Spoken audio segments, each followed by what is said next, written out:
সরাসরি দেখছেন।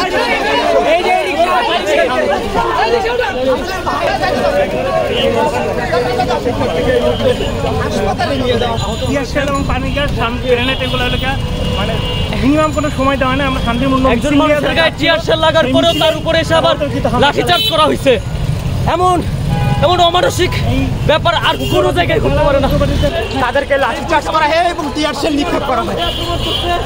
এই পুলিশরা আজকে এই আন্দোলনকারীদের উপরেই আবার আক্রমণ চালাইছে।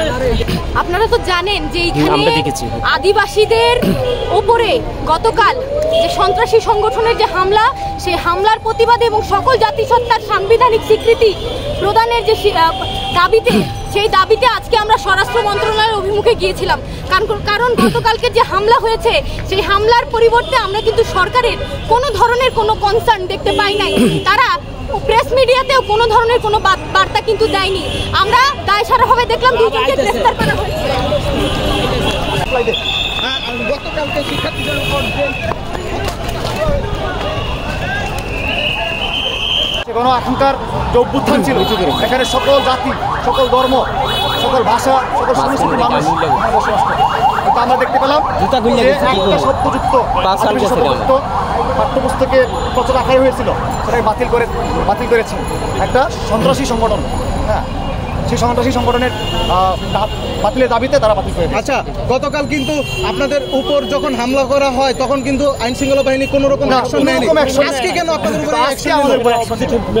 মানে গতকালকে একজন বলুন, গতকালকে আমাদের ভাই ছিল, সেখানে পুলিশ নীরব ভূমিকা পালন করেছে।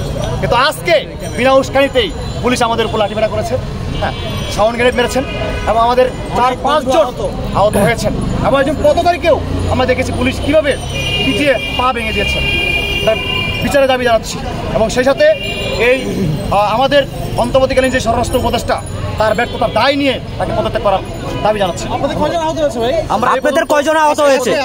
আজকে এই পর্যন্ত দেখেছি আমরা 6 জনকে রিক্সা দিয়ে হসপিটালে নিয়ে গেছেন। একজন পথচারী পা ভেঙে দিয়েছেন।